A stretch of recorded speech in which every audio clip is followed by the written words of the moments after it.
ಯಾವ ರಾಶಿಯ ಸ್ತ್ರೀಯರು ಮನೆಗೆ ಸೊಸೆಯಾಗಿ ಬಂದರೆ ಆ ಮನೆ ಐಶ್ವರ್ಯ ನೆಮ್ಮದಿಯಿಂದ ತುಂಬಿ ತುಳುಕುತ್ತದೆ. ಮನೆಗೆ ಸೊಸೆ ಬಂದಾಗ ಹೇಗೆ ನೋಡಿಕೊಳ್ಳಬೇಕು, ಯಾವ ಎರಡು ಮಾತನ್ನು ಸೊಸೆಗೆ ಹೇಳಿದರೆ ಮಹಾಲಕ್ಷ್ಮಿ ಮನೆಯಲ್ಲಿ ಶಾಶ್ವತವಾಗಿ ನೆಲೆಸುತ್ತಾಳೆ ಎಂದು ಈಗ ತಿಳಿಯೋಣ. ಇಟ್ಟಿಗೆ, ಮರಳು, ಸಿಮೆಂಟ್ಗಳಿಂದ ಕಟ್ಟಿದರೆ ಅದು ಕೇವಲ ಒಂದು ಕಟ್ಟಡ ಮಾತ್ರ.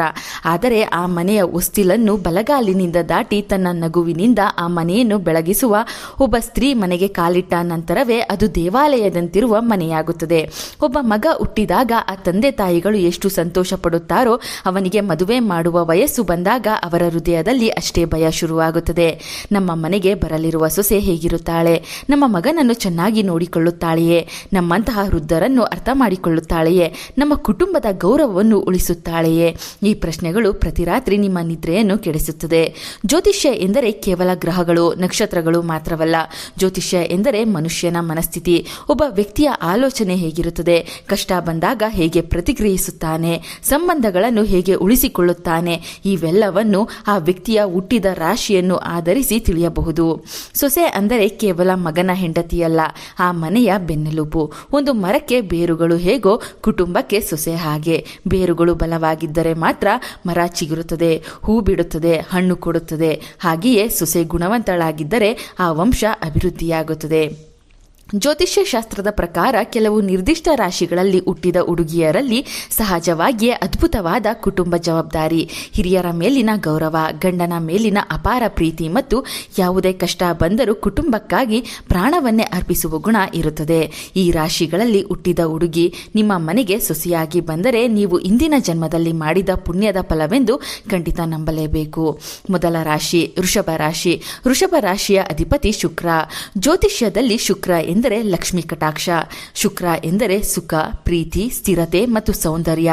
ವೃಷಭ ರಾಶಿಯಲ್ಲಿ ಹುಟ್ಟಿದ ಹುಡುಗಿಗೆ ಸಹಜವಾಗಿಯೇ ಒಂದು ವಿಶೇಷ ಆಕರ್ಷಣೆ ಇರುತ್ತದೆ. ಆದರೆ ನಾನು ಇಲ್ಲಿ ಹೇಳುತ್ತಿರುವುದು ದೈಹಿಕ ಸೌಂದರ್ಯದ ಬಗ್ಗೆ ಅಲ್ಲ, ಅವಳ ವ್ಯಕ್ತಿತ್ವದಲ್ಲಿರುವ ಆಕರ್ಷಣೆಯ ಬಗ್ಗೆ. ಒಬ್ಬ ವೃಷಭ ರಾಶಿಯ ಹುಡುಗಿ ನಿಮ್ಮ ಮನೆಗೆ ಸೊಸೆಯಾಗಿ ಬಂದರೆ ಆ ಮನೆ ಒಂದು ಬಲವಾದ ಕೋಟೆಯಾಗಿರುತ್ತದೆ. ಮಾನಸಿಕವಾಗಿ ವೃಷಭ ರಾಶಿಯವರ ಸ್ವಭಾವ ಹೇಗಿರುತ್ತದೆ ಎಂದರೆ ಅವರಿಗೆ ಸ್ಥಿರತೆ ತುಂಬಾ ಇಷ್ಟ. ಅವರು ಪದೇ ಪದೇ ಬದಲಾವಣೆಗಳನ್ನು ಬಯಸುವುದಿಲ್ಲ. ಒಮ್ಮೆ ನಿಮ್ಮ ಮಗನ ಹೆಂಡತಿಯಾಗಿ ಮನೆಗೆ ಕಾಲಿಟ್ಟ ನಂತರ ಆ ಮನೆಯನ್ನು ತನ್ನದೇ ರಾಜ್ಯದಂತೆ ಭಾವಿಸುತ್ತಾಳೆ. ಇದು ನನ್ನ ಮನೆ, ಇವರು ನನ್ನವರು, ನನ್ನವರಿಗೆ ಯಾವ ಕಷ್ಟವೂ ಬರಬಾರದು ಎಂದು ಬಲವಾದ ಮನೋಭಾವ ಅವಳಲ್ಲಿರುತ್ತದೆ. ನಿಮಗೆ ಗೊತ್ತೇ, ಅನೇಕ ಕುಟುಂಬಗಳಲ್ಲಿ ಆರ್ಥಿಕ ಸಮಸ್ಯೆಗಳು ಬರುತ್ತವೆ. ವ್ಯವಹಾರದಲ್ಲಿ ನಷ್ಟವಾಗಬಹುದು, ಉದ್ಯೋಗ ಹೋಗಬಹುದು. ಅಂತಹ ಸಂದರ್ಭಗಳಲ್ಲಿ ಹಲವರು ಭಯಪಡುತ್ತಾರೆ, ಕೆಲವರು ದೂರವಾಗಲು ಕೂಡ ಯೋಚಿಸುತ್ತಾರೆ.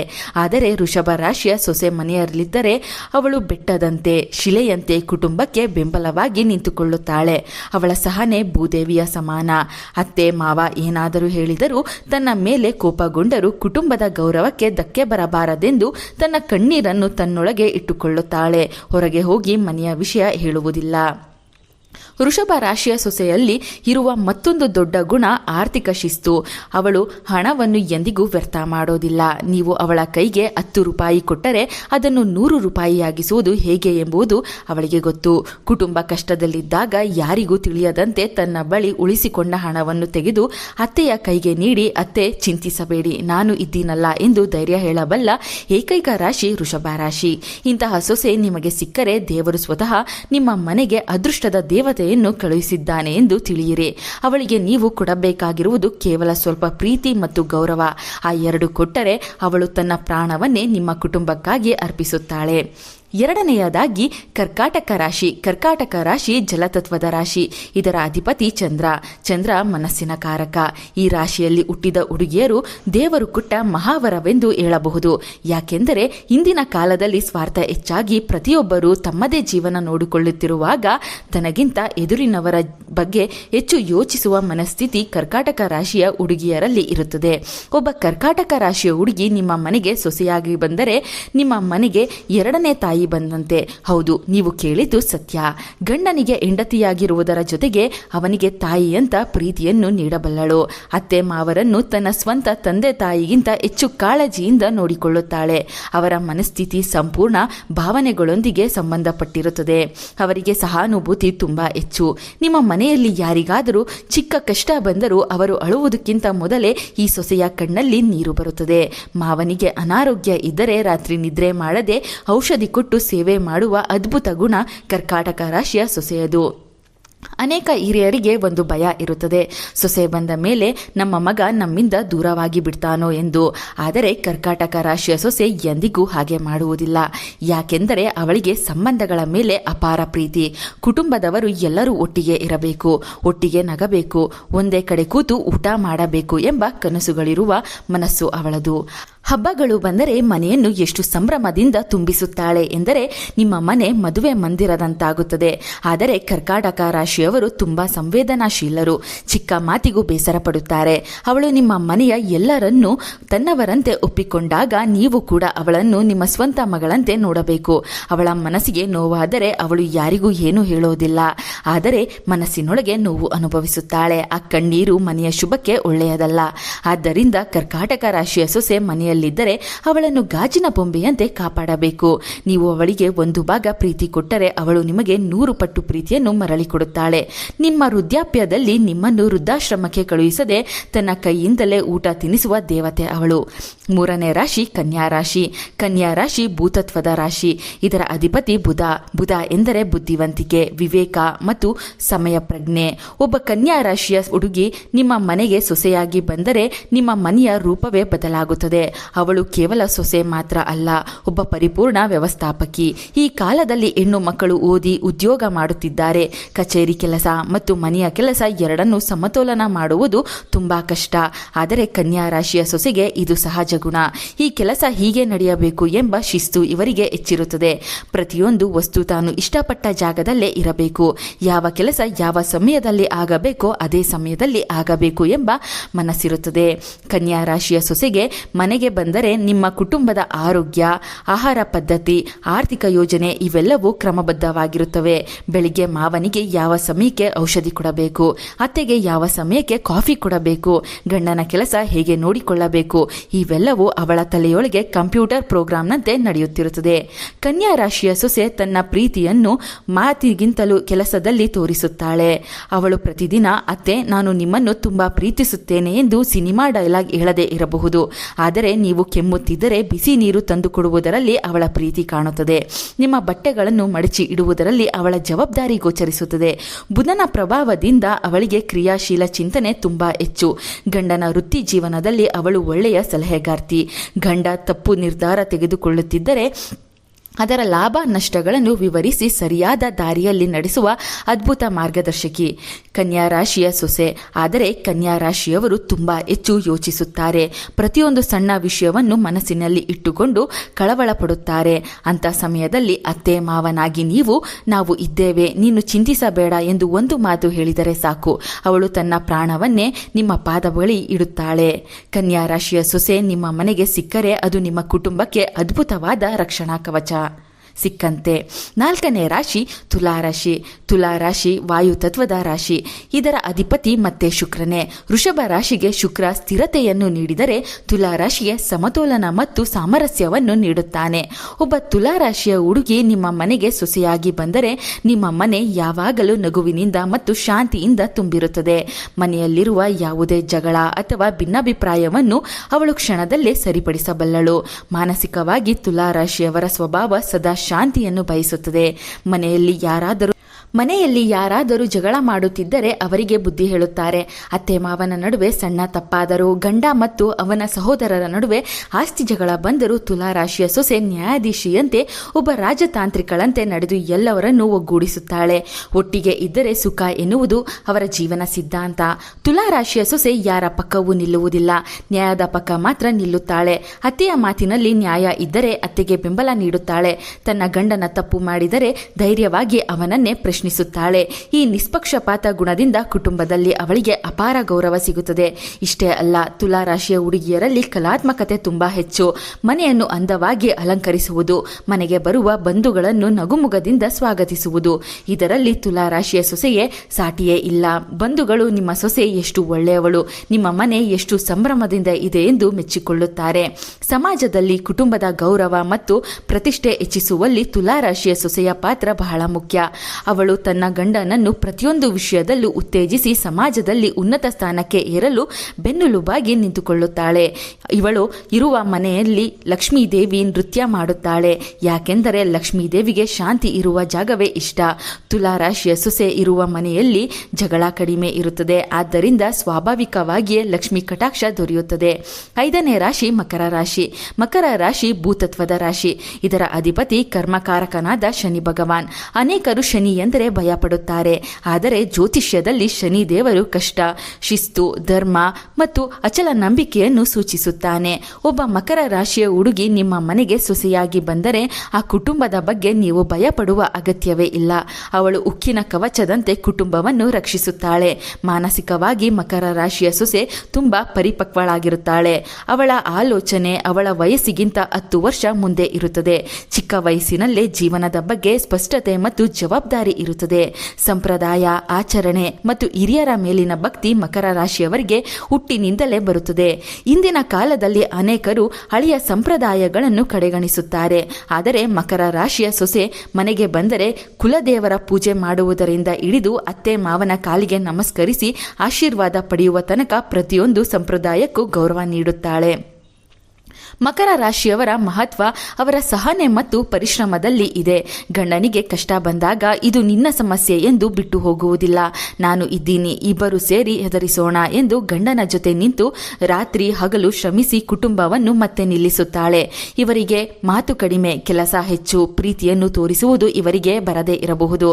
ಆದರೆ ಅಗತ್ಯವಿದ್ದಾಗ ಪ್ರಾಣ ಕೊಡಬಲ್ಲ ನಂಬಿಕೆ ವ್ಯಕ್ತಿಗಳು ಮಕರ ರಾಶಿಯವರು. ಒಬ್ಬ ಮಕರ ರಾಶಿಯ ಸೊಸೆ ಅತ್ತೆ ಮಾವರನ್ನು ತನ್ನ ಸ್ವಂತ ತಂದೆ ತಾಯಿಗಳಂತೆ ಗೌರವಿಸುತ್ತಾಳೆ. ಕುಟುಂಬದ ಗೌರವಕ್ಕಾಗಿ ತನ್ನ ಆಸೆಗಳನ್ನು ಕೂಡ ತ್ಯಜಿಸುವ ತ್ಯಾಗಮೂರ್ತಿ ಅವಳು. ಶನಿ ಭಗವಾನ್ ಪ್ರಭಾವದಿಂದ ಅವರು ನ್ಯಾಯ ಮತ್ತು ಧರ್ಮದ ಮಾರ್ಗದಲ್ಲೇ ನಡೆಯುತ್ತಾರೆ. ಸುಳ್ಳು ಹೇಳುವುದು, ಕುಟುಂಬದಲ್ಲಿ ಕುತಂತ್ರ ಮಾಡುವುದು ಇವರಿಗೆ ಇಷ್ಟವಿಲ್ಲ. ಆದ್ದರಿಂದ ಮಕರ ರಾಶಿಯ ಸೊಸೆಯನ್ನು ನೀವು ಸಂಪೂರ್ಣವಾಗಿ ನಂಬಬಹುದು. ಅವಳು ನಿಮ್ಮ ಮನೆಗೆ ಬಂದರೆ ಕೇವಲ 1 ತಲೆಮಾರಲ್ಲ, ಮುಂದಿನ 7 ತಲೆಮಾರುಗಳಿಗೂ ನಿಮ್ಮ ವಂಶ ಧರ್ಮದ ಮಾರ್ಗದಲ್ಲಿ ಸಾಗುತ್ತದೆ. ಇಲ್ಲಿಯವರೆಗೆ ಯಾವ ರಾಶಿಯಲ್ಲಿ ಹುಟ್ಟಿದ ಹುಡುಗಿಯರು ಸೊಸೆಯಾಗಿ ಬಂದರೆ ಅದೃಷ್ಟವೋ ತಿಳಿದುಕೊಂಡೆವು. ವೃಷಭ ರಾಶಿಯ ಸ್ಥಿರತೆ, ಕರ್ಕಾಟಕ ರಾಶಿಯ ಭಾವನಾತ್ಮಕತೆ, ಕನ್ಯಾ ರಾಶಿಯ ಬುದ್ಧಿವಂತಿಕೆ, ತುಲಾ ರಾಶಿಯ ಶಾಂತಿ, ಮಕರ ರಾಶಿಯ ಜವಾಬ್ದಾರಿ ಇವೆಲ್ಲವೂ ಕೇಳಿದ ಮೇಲೆ ನಮಗೂ ಇಂತಹ ಸೊಸೆ ಸಿಗಲಿ ದೇವರೇ ಎಂದು ಅನಿಸುವುದು ಸಹಜ. ಆದರೆ ಇಲ್ಲಿ ಒಂದು ದೊಡ್ಡ ಜ್ಯೋತಿಷ್ಯ ಮತ್ತು ಮನೋವಿಜ್ಞಾನದ ರಹಸ್ಯ ಅಡಗಿದೆ. ದಯವಿಟ್ಟು ಗಮನದಿಂದ ಕೇಳಿ. ಚಪ್ಪಾಳೆ ಹೊಡೆಯಲು 2 ಕೈ ಬೇಕು. ಹಾಗೆಯೇ ಒಬ್ಬ ಅದ್ಭುತ ಹುಡುಗಿ ನಿಮ್ಮ ಮನೆಗೆ ಅದೃಷ್ಟ ತಂದುಕೊಡಬೇಕಾದರೆ ಆ ಮನೆಯಲ್ಲಿ ಅವಳನ್ನು ಪ್ರೀತಿಯಿಂದ ಸ್ವೀಕರಿಸುವ ಒಳ್ಳೆಯ ಅತ್ತೆ ಮತ್ತು ಅರ್ಥ ಮಾಡಿಕೊಳ್ಳುವ ಒಳ್ಳೆಯ ಗಂಡ ಇರಬೇಕು. ಅವಳ ರಾಶಿ ಎಷ್ಟು ಉತ್ತಮವಾಗಿದ್ದರೂ, ಅವಳಲ್ಲಿ ಎಷ್ಟು ಒಳ್ಳೆಯ ಗುಣಗಳಿದ್ದರೂ ಅವಳನ್ನು ಮನೆಗೆ ಕರೆದುಕೊಂಡು ಬಂದು ಬೆಳಗ್ಗಿನಿಂದ ರಾತ್ರಿ ತನಕ ಕೆಲಸದವಳಂತೆ ನೋಡಿಕೊಂಡು ಪ್ರತಿಯೊಂದು ಸಣ್ಣ ವಿಷಯಕ್ಕೂ ಅವಳನ್ನು ನೋಯಿಸುತ್ತಾ ಮಾನಸಿಕವಾಗಿ ಕಾಡಿದರೆ ಏನಾಗುತ್ತದೆ? ಅಲ್ಲಿ ಜ್ಯೋತಿಷ್ಯ ಕೆಲಸ ಮಾಡೋದನ್ನೇ ನಿಲ್ಲಿಸುತ್ತದೆ. ಆ ಮನೆಯ ದುರ್ಭಾಗ್ಯ ಅಲ್ಲಿ ಆರಂಭವಾಗುತ್ತದೆ. ಮಾನಸಿಕವಾಗಿ ಒಬ್ಬ ಹುಡುಗಿ ತನ್ನ ಹುಟ್ಟಿನ ಮನೆ, ಬೆಳೆದ ವಾತಾವರಣ, ತಂದೆ ತಾಯಿಯನ್ನು ಬಿಟ್ಟು ಹೊಸ ಜನರ ನಡುವೆ ಬರುತ್ತಾಳೆ ಎಂದರೆ ಅವಳ ಮನಸ್ಸಿನಲ್ಲಿ ಎಷ್ಟು ಭಯ ಇರುತ್ತದೆ ಎಂದು ಒಮ್ಮೆ ಯೋಚಿಸಿ. ಅವಳ ಮನಸ್ಸು ಒಂದು ಚಿಕ್ಕ ಹಕ್ಕಿಯಂತಿದೆ. ಅಂತ ಸಮಯದಲ್ಲಿ ಅತ್ತೆ ಒಬ್ಬ ತಾಯಿಯಂತೆ ಇದು ಕೂಡ ನಿನ್ನ ಮನೆ ಮಗಳೇ, ನಾನು ನಿನ್ನ ಅತ್ತೆ ಅಲ್ಲ ತಾಯಿ ಎಂದು ಹೇಳಿದರೆ ಆ ಹುಡುಗಿ ಜೀವನವಿಡೀ ನಿಮ್ಮ ಋಣಿಯಾಗಿರುತ್ತಾಳೆ. ಜ್ಯೋತಿಷ್ಯದಲ್ಲಿ ಮಹಿಳೆಗೆ ಶುಕ್ರನ ಸ್ಥಾನ ಕೊಡಲಾಗುತ್ತದೆ.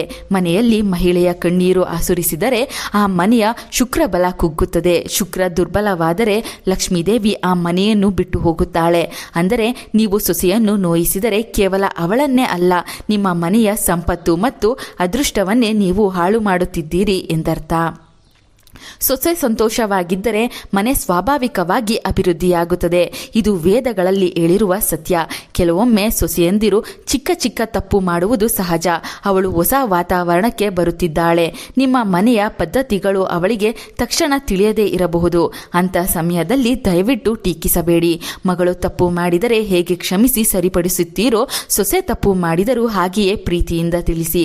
ನೀವು ಅವಳನ್ನು ನಿಮ್ಮ ಸ್ವಂತ ಮಗಳಂತೆ ನೋಡಿಕೊಂಡರೆ ನಿಮ್ಮ ವೃದ್ಧಾಪ್ಯದಲ್ಲಿ ಅವಳು ನಿಮ್ಮನ್ನು ತನ್ನ ಸ್ವಂತ ತಂದೆ ತಾಯಿಗಿಂತಲೂ ಹೆಚ್ಚು ಪ್ರೀತಿಯಿಂದ ನೋಡಿಕೊಳ್ಳುತ್ತಾಳೆ. ಇದು ನನ್ನ ಮಾತಲ್ಲ, ಮಾನವ ಸ್ವಭಾವ. ಆದ್ದರಿಂದ ಜ್ಯೋತಿಷ್ಯ ಪ್ರಕಾರ ಒಳ್ಳೆಯ ರಾಶಿಯಲ್ಲಿ ಹುಟ್ಟಿದ ಹುಡುಗಿ ನಿಮ್ಮ ಮನೆಗೆ ಬರೋದು ಎಷ್ಟು ಮುಖ್ಯವೋ, ಬಂದ ಆ ಹುಡುಗಿಯನ್ನು ಲಕ್ಷ್ಮೀದೇವಿಯಂತೆ ಕಾಣುವುದು ಕೂಡ ಅಷ್ಟೇ ಮುಖ್ಯ. ನಿಮ್ಮ ಮಗನಿಗೆ ಮದುವೆ ಸಂಬಂಧ ನೋಡುತ್ತಿರುವಾಗ ಕೇವಲ ಜಾತಕ, ಆಸ್ತಿ, ಸೌಂದರ್ಯ ಇವಷ್ಟನ್ನೇ ನೋಡಬೇಡಿ. ಆ ಹುಡುಗಿ ಬೆಳೆದ ವಾತಾವರಣ, ಅವಳ ಸಂಸ್ಕಾರವನ್ನು ಗಮನಿಸಿ. ಹಾಗೆಯೇ ನಿಮ್ಮ ಮಗನಿಗೂ ಸಂಸ್ಕಾರ ಕಲಿಸಿ. ಹೆಂಡತಿಯನ್ನು ಗೌರವಿಸುವಷ್ಟೇ ಸಮಾಜದಲ್ಲಿ ಎತ್ತರಕ್ಕೆ ಮೇರುತ್ತಾರೆ ಎಂಬ ಸತ್ಯವನ್ನು ಬಾಲ್ಯದಿಂದಲೇ ಅವನ ಮನಸ್ಸಿನಲ್ಲಿ ತುಂಬಿ.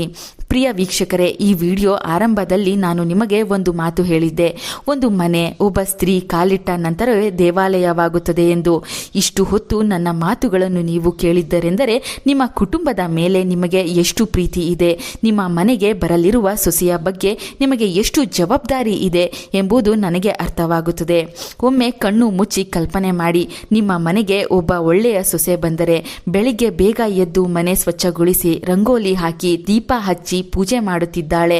ಅವಳು ನಡೆಯುವಾಗ ಅವಳ ಕಾಲಿನ ಗೆಜ್ಜೆ ಶಬ್ದ ನಿಮ್ಮ ಮನೆಗೆ ಸಂಗೀತದಂತೆ ಕೇಳಿಸುತ್ತಿದೆ. ಅತ್ತೆ ಮಾವರನ್ನು ಪ್ರೀತಿಯಿಂದ ಮಾತನಾಡಿಸಿ ಅವರಿಗೆ ಇಷ್ಟವಾದ ಕಾಫಿಯನ್ನು ಕೈಗೆ ಕೊಡುತ್ತಾಳೆ. ನಿಮ್ಮ ಮಗ ಆಫೀಸ್ನಿಂದ ದಣಿದು ಬಂದಾಗ ಅವಳ ನಗು ಅವನ ಎಲ್ಲಾ ದಣಿವನ್ನು ದೂರ ಮಾಡುತ್ತದೆ. ನಿಮ್ಮ ಮನೆ ಯಾವಾಗಲೂ ಬಂಧುಗಳು, ನಗು ಮತ್ತು ಸಂತೋಷದಿಂದ ಕಂಗೊಳಿಸುತ್ತಿರುತ್ತದೆ. ನಿಮಗೆ ವಯಸ್ಸಾದ ನಂತರ ನಿಮ್ಮ ಹಾಸಿಗೆಯ ಬಳಿಯಲ್ಲಿ ಕುಳಿತು ತಾಯಿಯಂತೆ ಸೇವೆ ಮಾಡುತ್ತಾಳೆ. ಇದು ಕೇವಲ ಕಲ್ಪನೆ ಅಲ್ಲ, ಇದು ನಿಜವಾಗಬೇಕು. ಈ ಅದೃಷ್ಟ ನಿಮ್ಮ ಮನೆಗೆ ಬರಬೇಕು. ನಿಮ್ಮ ಮಗನಿಗೆ ರಾಮನಂತಹ ಬುದ್ಧಿ, ಸೀತೆಯಂತಹ ಪತ್ನಿ ಸಿಗಲಿ ಎಂದು ಆ ಪರಮೇಶ್ವರನನ್ನು ಹೃದಯಪೂರ್ವಕವಾಗಿ ಪ್ರಾರ್ಥಿಸುತ್ತೇನೆ. ಈ ವಿಡಿಯೋದಲ್ಲಿ ನಾನು ಹೇಳಿದ ಒಂದು ಮಾತಾದರೂ ನಿಮ್ಮ ಮನಸ್ಸನ್ನು ಸ್ಪರ್ಶಿಸಿದರೆ, ನಿಮ್ಮ ಕಣ್ಣಲ್ಲಿ ಒಂದು ಚಿಕ್ಕ ಕಣ್ಣೀರು ತರಿಸಿದ್ದರೆ, ನಿಮ್ಮ ಮನೆಯ ಭವಿಷ್ಯದ ಬಗ್ಗೆ ಒಂದು ಆಸೆಯನ್ನು ಮೂಡಿಸಿದ್ದರೆ, ನೀವು ಖಂಡಿತ ಈ ಕೆಲಸ ಮಾಡಬೇಕು. ಈ ಚಾನಲ್ ಅನ್ನು ಸಬ್ಸ್ಕ್ರೈಬ್ ಮಾಡದೆ ಹೋಗಬೇಡಿ. ಯಾಕೆಂದರೆ ಇಂತಹ ಅಮೂಲ್ಯವಾದ ಜೀವನ ಬದಲಿಸುವ ಜ್ಯೋತಿಷ್ಯ ಮತ್ತು ಮಾನಸಿಕ ರಹಸ್ಯಗಳನ್ನು ನಾನು ನಿಮಗೆ ಇನ್ನು ನೀಡುತ್ತಿರುತ್ತೇನೆ. ದಯವಿಟ್ಟು ಈ ವಿಡಿಯೋಗೆ ಒಂದು ಲೈಕ್ ಮಾಡಿ. ನೀವು ಮಾಡುವ ಆ ಒಂದು ಲೈಕ್ ಈ ವಿಡಿಯೋವನ್ನು ಸಾವಿರಾರು ತಾಯಿ ತಂದೆಯರಿಗೆ ತಲುಪಿಸುತ್ತದೆ. ಬಹುಶಃ ನಿಮ್ಮ ಲೈಕ್ನಿಂದ ಎಲ್ಲೋ ಸಂಬಂಧಗಳಿಗಾಗಿ ಹುಡುಕುತ್ತಾ ಭಯಪಡುತ್ತಿರುವ ಒಬ್ಬ ತಾಯಿ ತಂದೆ ಸರಿಯಾದ ಮಾರ್ಗದರ್ಶನ ಸಿಗಬಹುದು. ಆ ಪುಣ್ಯ ನಿಮಗೆ ಸಿಗುತ್ತದೆ. ಹಾಗೆಯೇ ಕೆಳಗಿನ ಕಾಮೆಂಟ್ಸ್ನಲ್ಲಿ ಯಾವ ರಾಶಿಯ ಹುಡುಗಿ ನಿಮ್ಮ ಮನೆಗೆ ಬರಬೇಕು ಎಂದು ನೀವು ಬಯಸುತ್ತೀರಿ, ಅಥವಾ ನಿಮ್ಮ ಸೊಸೆ ಯಾವ ರಾಶಿಯವರು ಎಂದು ತಿಳಿಸಿ.